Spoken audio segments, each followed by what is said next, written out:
Selamat pagi Bapak Ibu Saudara sekalian kasih Tuhan. Kita berjumpa kembali dalam program Morning Worship pada pagi hari ini. Mari kita memuji Dia, kita menyembah Dia. Haleluya. Terima kasih Tuhan.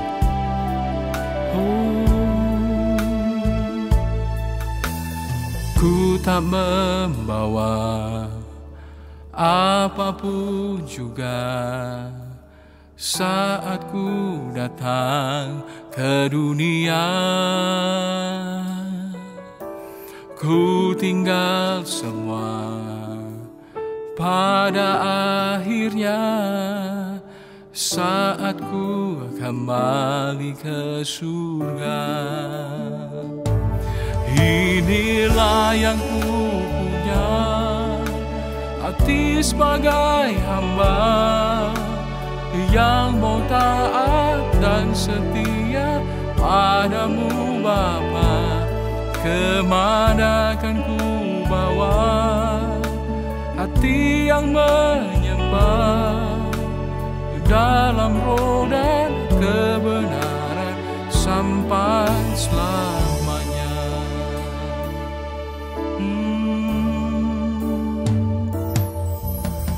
Ku tak membawa apapun juga saat ku datang ke dunia.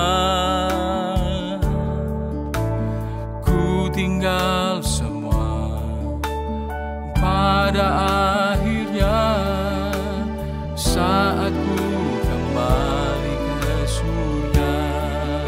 Oh, inilah yang ku punya, hati sebagai hamba yang mau taat dan setia padamu Bapa.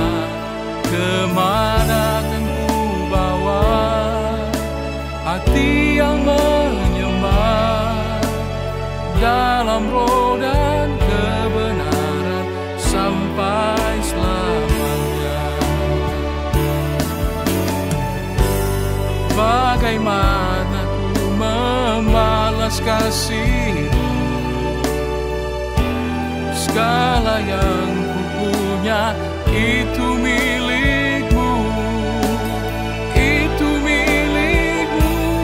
Inilah yang ku punya, hati sebagai hamba yang mau taat dan setia padamu Bapa. Kemana kan ku bawa hati yang menyembah dalam roh dan kebenaran sampai selamanya. Dalam roh dan kebenaran sampai selamanya.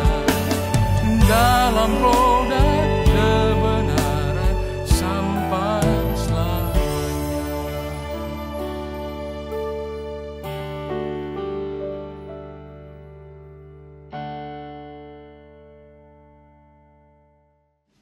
Selamat pagi Bapak Ibu Saudara yang dikasihi dalam Tuhan. Untuk seluruh keluarga Sion Altar yang ada dan untuk seluruh penonton setia Morning Worship. Bersyukur pagi ini kita boleh kembali merenungkan firman Tuhan yang saya bawakan dengan judul Jangan Manja Rohani. Untuk memulai renungan ini saya akan bacakan dalam Ibrani 5 ayat 13 sampai 14 sebagai berikut. Sebab barang siapa masih memerlukan susu, ia tidak memahami ajaran tentang kebenaran. Sebab ia adalah anak kecil, tetapi makanan keras adalah untuk orang-orang dewasa, yang karena mempunyai panca indera yang terlatih untuk membedakan yang baik daripada yang jahat. Bapak Ibu Saudara, ketika kita melihat ayat ini, tentunya kita memahami pentingnya pertumbuhan baik itu secara jasmani dan juga secara rohani. Kita tahu bagi kita yang saat ini sudah dewasa, bahwa susu itu bukanlah kembali makanan pokok yang harus kita konsumsi setiap hari, tapi kita juga butuh makanan-makanan lain yang lebih sehat atau juga lebih bernutrisi untuk pertumbuhan kesehatan kita. Dan inilah juga yang seringkali kita juga lupa atau kita mungkin kesampingkan. Kita mungkin merasa bahwa saat ini bahwa kehidupan kita sudah pada level yang dimana itu adalah level yang terbaik menurut kita. Tetapi kita lupa bahwa banyak hal dalam kehidupan kita masih harus diperbaiki. Mungkin itu adalah kepribadian kita, cara berbicara kita, atau tingkah laku kita. Masih banyak hal di dalam kehidupan kita nih yang harus bertumbuh ataupun juga diperbaiki. Dan inilah pagi ini yang kita mau renungkan. Apakah kita saat ini hanya pada level kita mau hanya menerima susu secara rohani, dan kita tidak mau dibentuk, atau kita mungkin sudah merasa hidup kita yang pada level yang enak-enak saja. Ingat Bapak Ibu Saudara, jangan sampai kita menjadi manja secara rohani. Mengapa kita tidak boleh menjadi manja? Karena Tuhan itu pasti melatih orang-orang yang dicintainya. Di dalam Amsal 3 ayat 12 dikatakan bahwa karena Tuhan memberi ajaran kepada yang dikasihinya, seperti seorang ayah kepada anak yang disayangi. Wahyu 3 ayat 19 pun berkata, barang siapa ku kasihi, ia ku tegur dan ku hajar, sebab itu merelakanlah hatimu dan bertobatlah. Apabila kita ingat waktu kita kecil dahulu, ataupun juga bagi kita yang sudah memiliki anak, kita tahu banyak hal, ajaran-ajaran yang harus kita relakan kepada anak kita. Tujuannya apa? Yaitu supaya ada sesuatu yang baik yang kita tanamkan dalam kehidupan mereka. Dan inilah hati Bapa juga. Dia masih ingin menghajar kita. Dia masih mau membentuk kita. Mungkin dalam proses kehidupan yang kita alami saat ini. Bila kita saat ini masih menghadapi satu dan lain hal yang menjadi hambatan atau kita rasa yang menjadi satu masalah dalam kehidupan kita, disitulah Tuhan sedang bekerja untuk mendewasakan kita. Dan oleh sebab itu mari pagi hari ini kita mau belajar untuk menjadi orang-orang yang tidak manja secara rohani. Bagaimana supaya kita tidak manja secara rohani? Yang pertama, jangan play victim. Mungkin istilah ini sering dipakai oleh zaman sekarang ya, di mana arti dari istilah ini adalah kita adalah menjadi korban dari satu hal yang terjadi. Yaitu kita mungkin paling merasa tersakiti, kita yang paling merasa menderita, atau pokoknya dalam segala hal kita yang harus dikasihani. Ini adalah satu gambaran manja secara rohani, yaitu yang dimana dalam setiap masalah kita akhirnya tidak mau mengkoreksi diri, tetapi kita menjadi mengasihani diri.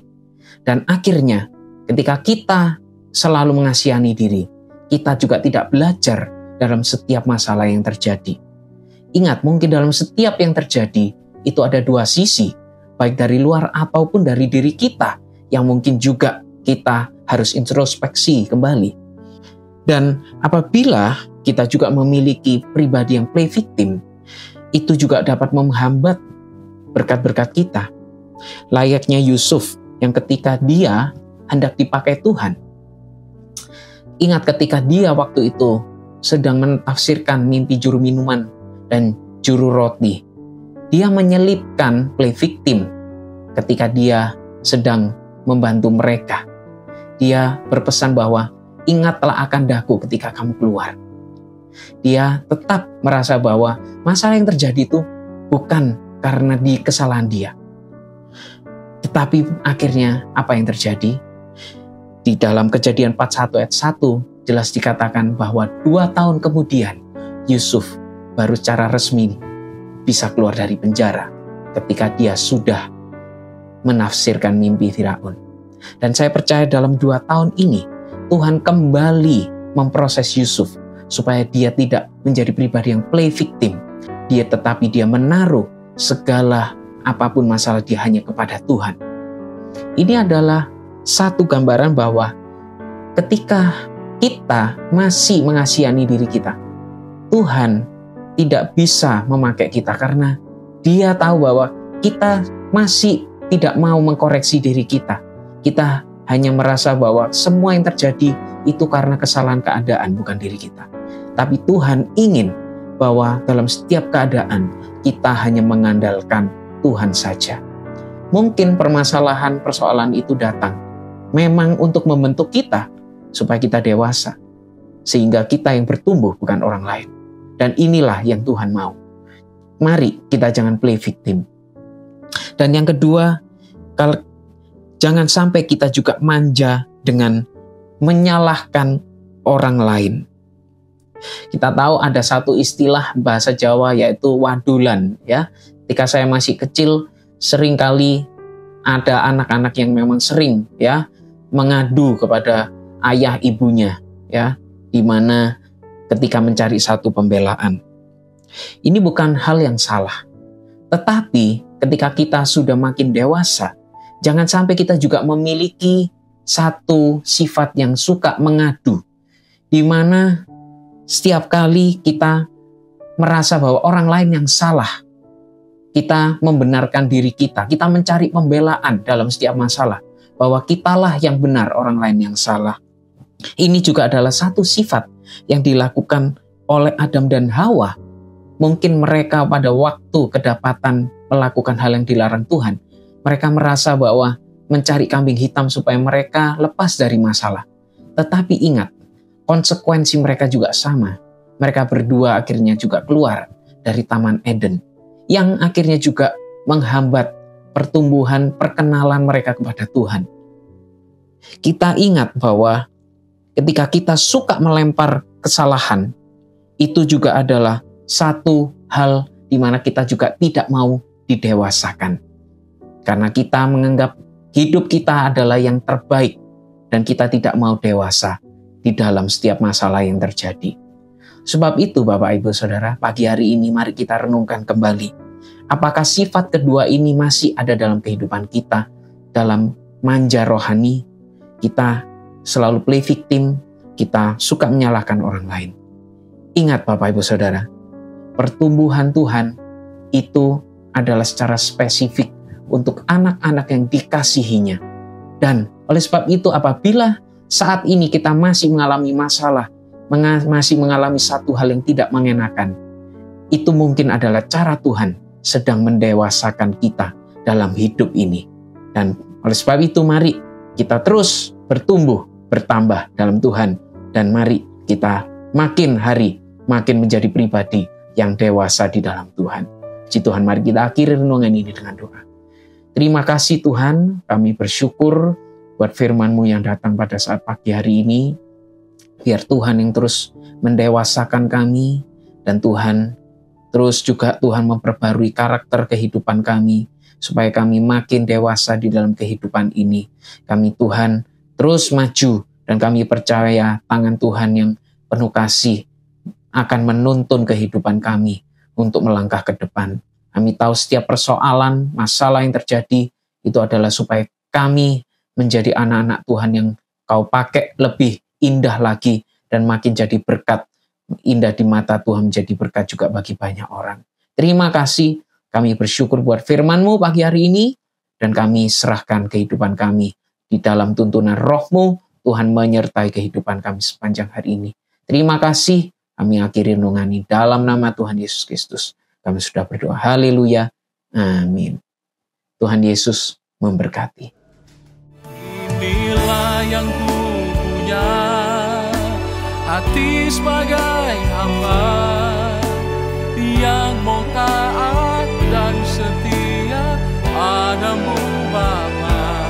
Kemana kan ku bawa hati yang menyembah dalam roh dan kebenaran sampai selamanya. Dalam roh dan kebenaran sampai selamanya. dalam roh